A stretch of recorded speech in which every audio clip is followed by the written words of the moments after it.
Baik, Assalamualaikum warahmatullahi wabarakatuh. Perkenalkan, nama saya Akmalul Khair Amnur dari Fakultas Psikologi kelas A. Pada video kali ini saya akan menjelaskan materi tentang memahami jenis-jenis karya tulis. Baik, apa sih itu? Bagaimana atau apa definisi dari memahami jenis-jenis karya tulis? Jadi, memahami jenis-jenis karya tulis merupakan hasil pemikiran atau ide yang dituangkan dalam bentuk tulisan. Karya tulis juga dapat dibedakan berdasarkan tujuan, isi, dan bentuknya. Jadi karya tulis itu sendiri dapat kita lihat dari tujuannya, isinya, beserta bentuk dari karya tulis tersebut. Jadi yang pertama yaitu ada yang namanya esai. Esai adalah karya tulis yang berisi pemikiran atau pendapat pribadi penulis mengenai suatu topik tertentu. Jadi esai itu adalah pikiran atau pendapat pribadi dari penulis tersebut. Esai umumnya itu mengedepankan argumen dan analisis, serta diharapkan bisa mengunggah pemikiran pembaca. Jadi esai itu sendiri umumnya itu dia lebih mengedepankan argumen dan analisis. Jadi dia menguatkan argumen dan menganalisis, seperti itu. Adapun selanjutnya yaitu artikel. Apa sih itu artikel? Artikel adalah karya tulis yang biasanya dipublikasikan di media sosial. Jadi artikel-artikel itu banyak kita jumpai di media-media sosial, di brosur Chrome dan segala macam. Itu bisa kita dapatkan artikel. Seperti juga terdapat juga pada bukan hanya di media sosial tetapi juga di media massa, seperti pada surat kabar, majalah, atau website. Jadi dia ada di dua tempat. Yang pertama ada di media sosial dan di media massa. Selanjutnya ada laporan. Apa sih itu laporan? Laporan adalah karya tulis yang disusun untuk menyampaikan sebuah informasi secara sistematis tentang suatu kegiatan. Jadi semisal ada sebuah kegiatan organisasi yang dilaksanakan oleh kampus, itu di akhir kegiatan harus ada laporannya, atau di awal kegiatan dia harus memiliki laporan terlebih dahulu atas kegiatan yang sedang dilaksanakan. Jadi begitu contoh dari laporan itu sendiri. Peristiwa atau penelitian.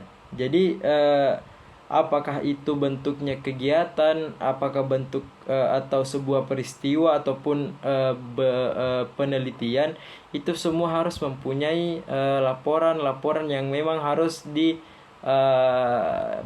terlebih dahulu di awal atau di akhir kegiatan atau peristiwa.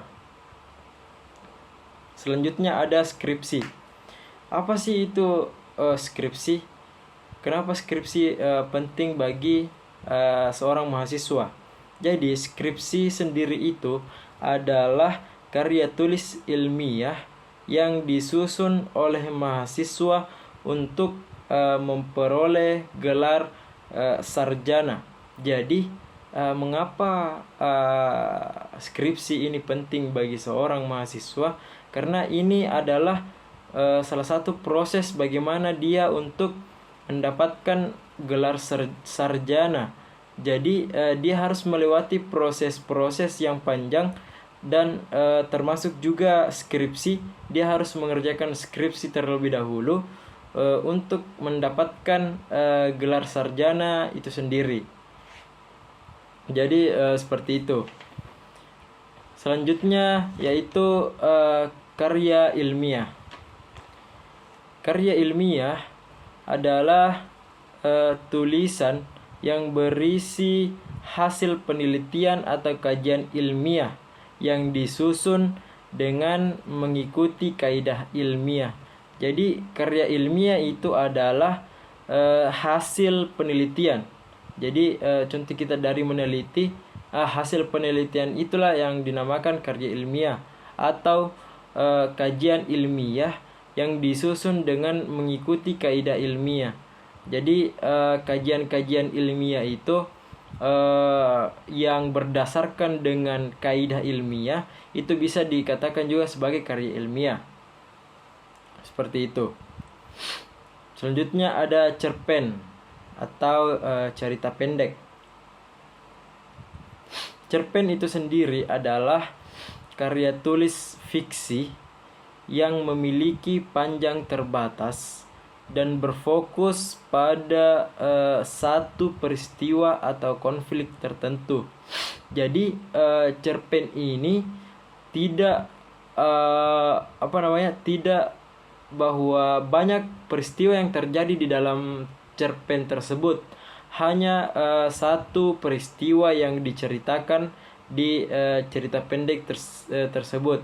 Begitupun dengan model konflik yang diangkat, itu hanya satu konflik saja yang diangkat dari video tersebut.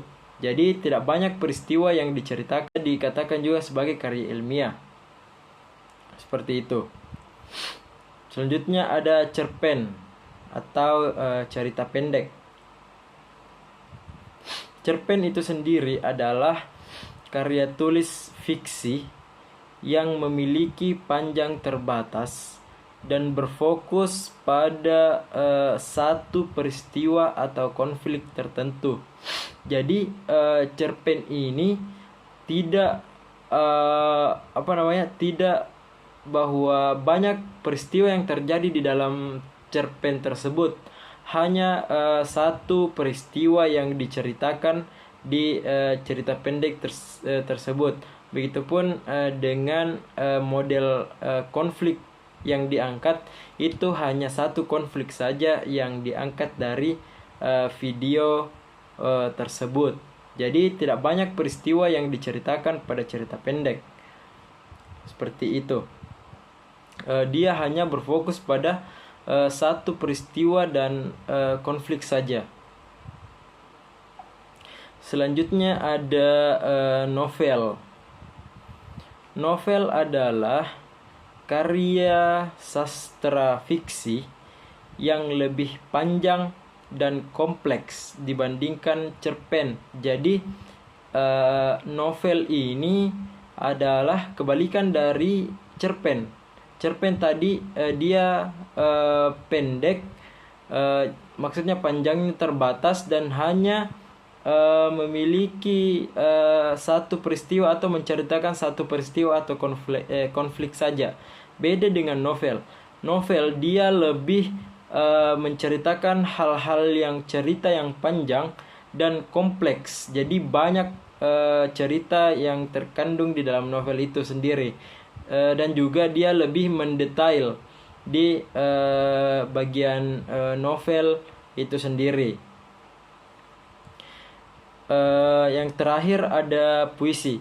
Saya rasa puisi sudah tidak lazim lagi didengarkan oleh teman-teman sekalian. Puisi yaitu adalah karya tulis yang mengekspresikan perasaan, pemikiran, atau imajinasi dari si penulis tersebut dalam bentuk bahasa yang terikat oleh irama dan rima tertentu. Jadi puisi itu sendiri, orang yang berpuisi itu dia bisa mengontrol ekspresi perasaan, pemikiran. Jadi dia bisa berpikir bahwa saya harus berekspresi seperti ini pada saat saya membaca teks ini, dengan diikuti oleh irama atau musik yang menemani pada saat pembacaan puisi itu sendiri.